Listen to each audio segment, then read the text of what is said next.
for a construction of a 199-foot self-supporting communication tower along Hahn Road. Can you please let the record show that Supervisors Cassiola, Civaldi, Fisher, Cowden, and Gizio are in attendance. And to correct the attendance from the prior hearing that Mr. Civaldi was in attendance. At this time, we need to have a sworn in that would like to give testimony. What's the matter? Would you please raise your right hand? Do you solemnly swear the testimony you're about to give this caution to the truth, the whole truth, and nothing but the truth, so help you God? Thank you. In this hearing, we understand that you would like to attend the last hearing we had, so we reopened this because we didn't get to hear your testimony. Are looking forward to hearing it. So if you want to start? Sure. And my name is Harlan Stone. I'm from the law firm of Dickey, McCamey, and Shilko. We're located in Pittsburgh at PPG Tower. I represent Mr. Otis and his wife here this evening. They're property owners, affected property owners by the proposed development and the cell tower proposal. First of all, let me say that I'm not sure what the status of the record is with respect to our standing, but we are here tonight in any event to clear that up and make the supervisors aware that we are objectors to the proposed development, and that if it hasn't already been done, I'm formally entering an appearance on behalf of Mr. and Mrs. Otis as objectors to the development. That is noted for the record. Thank you. I also want to start off by thanking you for giving us this opportunity, because for one reason or another, we did not have notice of the last hearing, and so the opportunity for us to present our testimony and our evidence, we're grateful for that opportunity and we appreciate it. Let me say that this is a continued hearing from the June 27th hearing on an application by Crown to construct a 199-foot communication tower on Hahn Road West in an R1 low-density residential district. And that's permitted under your zoning ordinance as a conditional use. I want to say a couple quick things about conditional uses.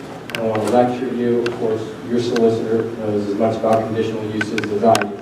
However, for context, let's say that conditional use applications have to be evaluated by the supervisors, by the governing body, under a particular standard. The standard is that the applicant has the burden of showing that they meet each of the express criteria that are listed in the ordinance.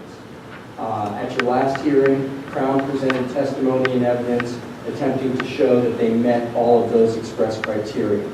3 of those criteria, however, we would argue they did not satisfy the requirements for. And as I looked at the YouTube video of the hearing from the 26th, I could see that some of you had questions about specific requirements as expressed in the ordinance. The 3 that I was able to identify and the 3 that we will present evidence on tonight are: 1, whether this tower is being constructed within 1,000 feet of a recorded subdivision plan. That's prohibited.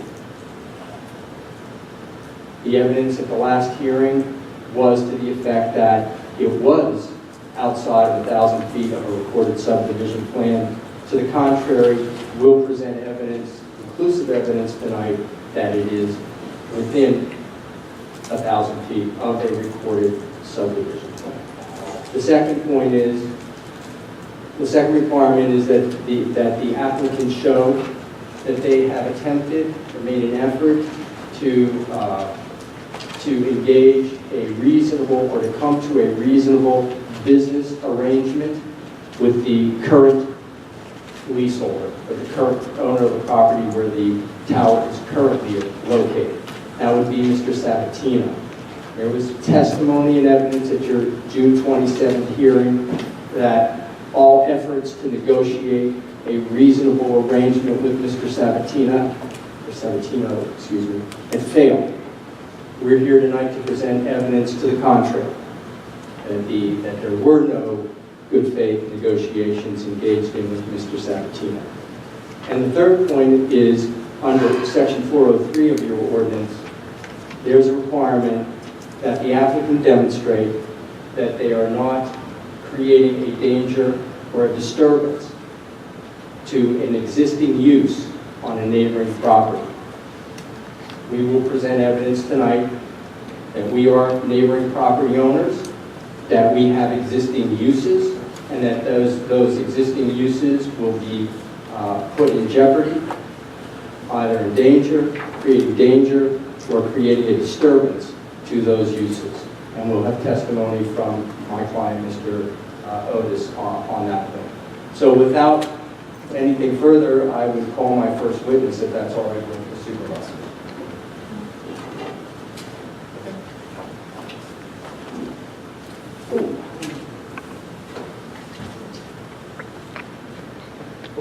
I was going to say, we'll just pass it back and forth. And so would you give your name, please, for the record? My name is Genevieve Pacharka. It may work better if you hold it while you're talking and pass it to her. She holds it instead of you resonating in the background. Okay. Your name, please? Genevieve Pacharka, Genevieve, last name Pecharka. And Jen, you and I know each other, correct? Yes, we do. And how do we know each other? I am also an attorney at Dickey, McCamey, and Chilcott. And what type of attorney are you? Real estate, predominantly oil and gas and title. And do you have experience in researching title to real estate parcels? Yes, I've been doing title since I was in law school, basically. I started as an attorney abstractor right out of law school. In March of 2014, I took a job as a contract attorney at Dickey McCamey, doing primarily oil and gas title opinions.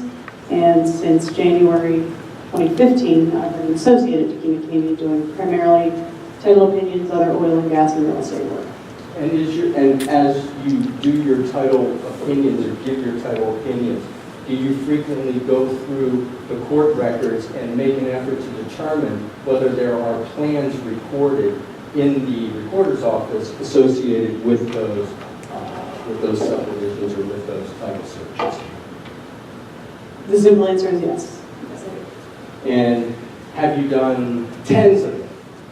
Yes, I mean, dozens, I don't want to go up to hundreds, but yeah, probably well over 100. Something. So you're no stranger to the courthouse? No. And you're no stranger to title reports? No. And you know a subdivision when you see it? Yes. And you know, and you're trained to know a subdivision plan when you see it? Yes.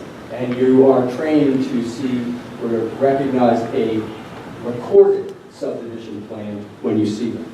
Yes. Now, did there come a time in the last week or so when I asked you to take a look at or do a title search on the parcel of property that is currently under consideration for the cell tower that's been applied for? Yes, you did. And did you do it? Yes. And would you first take a look, did you find any recorded subdivision plans in your search? Yes, I found 5 subdivision plans. And were all 5 subdivision, was there any doubt in your mind that what you were looking at was a recorded subdivision plan? No, I mean, they were all recorded because they were in the land X system in Washington County. So that's how I found them. And as far as I could tell, they were all subdivisions of a larger parcel. And would you explain for the supervisors, please, how it was that you were able to make the determination that these were recorded subdivisions? Sure. They were larger tracts that had been split into at least 2 smaller tracts, and they had been surveyed and approved by the township and then recorded in the county. So let's take a look at the first one. We'll mark it as exhibit number 1. Okay? Hold that. I'm going to, with your approval, let's pass this out. So this is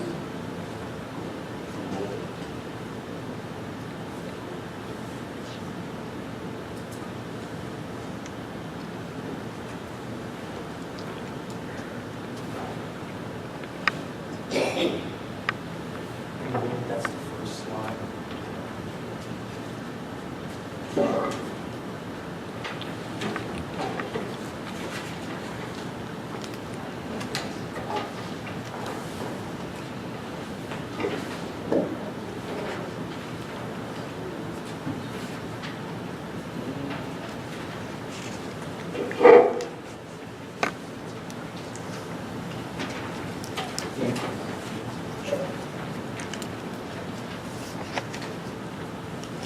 So if you look up on the slide that we have up there, and everyone can look at their own sheet, tell me first what this purports to be.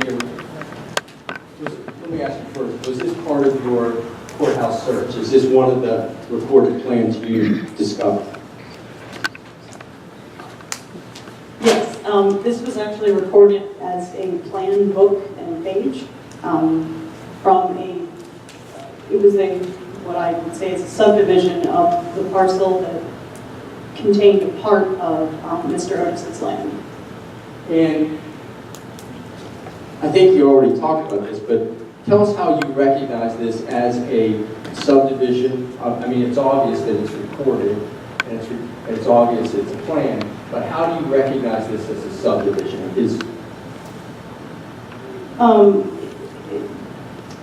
Well, first of all, it's labeled as a plan of lots right on the header, and it's a tract that's being divided into two smaller parcels, and there are in the very small print that we can zoom in on it, you'll be able to read that it says that it's a subdivision. So, and it was approved as such by all the signatory parties. So the recorded plan actually references itself as a subdivision. Yes. Yeah, I don't know. Oh.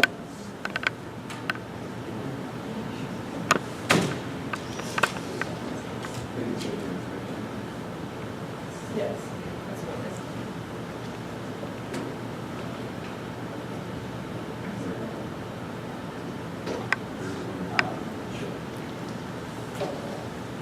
Okay.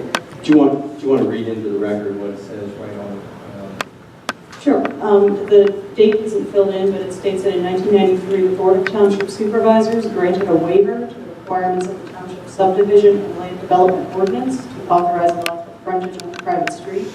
Any future subdivision of this property shall comply with the then prevailing requirements of the Township Subdivision and Land Development Ordinance, unless the Board of Supervisors in its sole discretion grants a waiver of such requirements in the future. And the street is a private street. So this one, and by the way, this is the very same parcel on which the cell tower is proposed to be constructed, am I correct? I believe so, yes. So this one was easy. It's obviously a smaller lot, a larger lot being divided into two smaller lots made out of the same parcel, and it references itself as a subdivision, and it has been recorded. So it meets all the requirements. Would you call that obvious? Yes, as I would define a subdivision, this is pretty obviously a subdivision plan.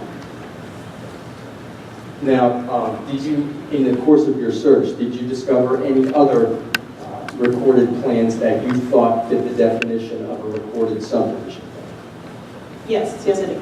All right, so let's take a look at the next one.